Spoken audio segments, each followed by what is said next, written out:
మెల్లని స్వరం అనే ఆత్మీయ కార్యక్రమానికి ప్రేమతో మిమ్మల్ని ఆహ్వానిస్తున్నాను. దేవుని బిడ్డలారా, మీరందరూ బాగున్నారా? ఉదయకాలం లేచారా? దేవునితో మాట్లాడారా? వాక్యాన్ని చదివారా? ఎలా ఉన్నారు? బాగున్నారా లేదా? ప్రతిరోజు మీరు కామెంట్ ద్వారా తెలియజేయండి, మాట్లాడండి, దేవునితో మాట్లాడండి, నాతో మాట్లాడండి. నేను మీతో మాట్లాడుతుంటాను. చూడండి, ఈరోజు ఒకవేళ చాలా బాధతో ఉన్నావా? ఎవరు నన్ను ప్రేమించట్లేదు, ఎవరు నన్ను అర్థం చేసుకోవట్లేదు, నేను ఎంత చేసినా కూడా నా జీవితానికి విలువ లేదు, నన్ను ప్రేమించట్లేదు, నన్ను అర్థం చేసుకోవట్లేదని చాలా ప్రశ్నలు నిన్ను కలవర పెడుతున్నాయేమో కదా, కలవర పెడుతున్నాయి. చాలా బాధపడుతున్నావు, చాలా దుఃఖాన్ని అనుభవిస్తున్నావు, లోపల కుమిలిపోతున్నావు. ఎవరికి చెప్పుకున్నా నా బాధ అర్థం కావట్లేదు అని అనుకుంటున్నావు. కానీ అర్థం చేసుకునే దేవుడు, నీ హృదయాన్ని చూసే దేవుడు నీతో మాట్లాడుతున్నాడు. ప్రతిరోజు నిన్ను ఆ కలవరం నుంచి బయటికి తీసుకుని వస్తున్నాడు. దేవుని బిడ్డ, నువ్వంటే చాలా ఇష్టం దేవుడికి. ఈ లోకస్తులు ఎవ్వరూ నిన్ను పట్టించుకోకపోయినా, నీ బంధువులు నీ స్నేహితులు నిన్ను చూడకపోయినా, ప్రభు మనల్ని చూస్తున్నాడు, మనతో మాట్లాడుతున్నాడు, మనల్ని ధైర్యపరుస్తున్నాడు. కనుక మీరు ధైర్యముగా ఉండాలని చెప్తున్నాను. ఈరోజు ప్రభు ఏం మాట్లాడని ఉన్నాడు? ఇర్మియా గ్రంథం 31 అధ్యాయం 3వ వచనంలో చూద్దాం ఏం మాట్లాడతాడో. శాశ్వతమైన ప్రేమతో నేను నిన్ను ప్రేమించుచున్నాను గనుక విడవక నీ ఎడల కృప చూపుచున్నాను.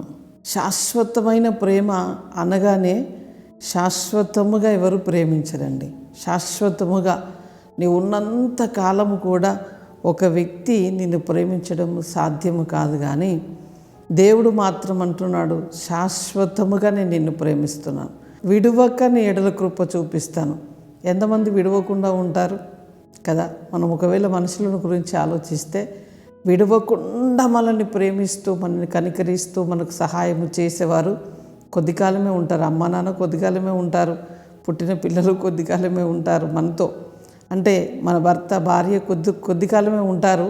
కానీ దేవుడు మాత్రం విడువక మన ఎడల కృప చూపిస్తూ, ఆయన నీవు ఉన్నంత కాలము కూడా నీ పట్ల ప్రేమ చూపించగలిగిన వాడు, నీకు సహాయము చేయగలిగిన వాడు, నిన్ను పోషించగలిగిన వాడు, నిన్ను సంరక్షించగలిగిన వాడు, నిన్ను శాశ్వతమైన ప్రేమతో ఆయన ప్రేమించగల శక్తి కలిగిన దేవుడు ఈరోజు అంటున్నాడు, నేను శాశ్వతముగా నిన్ను ప్రేమిస్తున్నాను.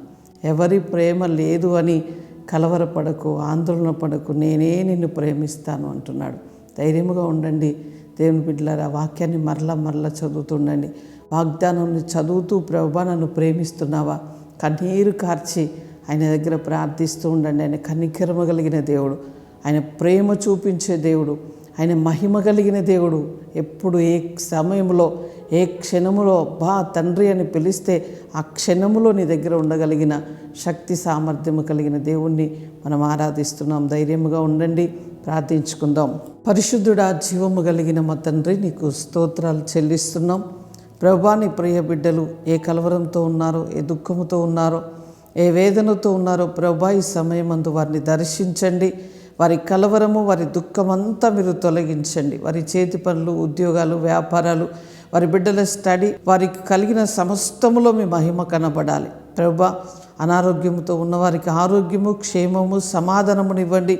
అయ్యా, ఈరోజు పెళ్లి రోజు, పుట్టినరోజు జరుపుకుంటున్న బిడ్డలందరికీ శుభములు, దీవెనలు, ఆశీర్వాదములు పలుకుతున్నాం. అన్ని విషయంలో నీ ప్రజలు ఈ సంవత్సరం అంతా వర్ధిల్లునట్లుగా, నీ చేత ప్రేమించబడినట్లుగా, అయ్యా నీ కనికరం వారి మీద సమృద్ధిగా ఉండినట్లుగా, సకల విధములైన ఆశీర్వాదములు, దీవెనలు అయ్యా ఈ వాగ్దానం రిసీవ్ చేసుకున్న బిడ్డలందరి మీదకి అయ్యా నీ వాగ్దాన వెలుగును పంపిస్తున్నాం. నీ మహిమ వారిని కమ్ముకునుగాకని అయ్యా మీకే స్తుతి, ఘనత, మహిమ చెల్లిస్తూ యేసు నామములో అడుగుచున్నాం తండ్రి. Amen. Praise the Lord. God bless you.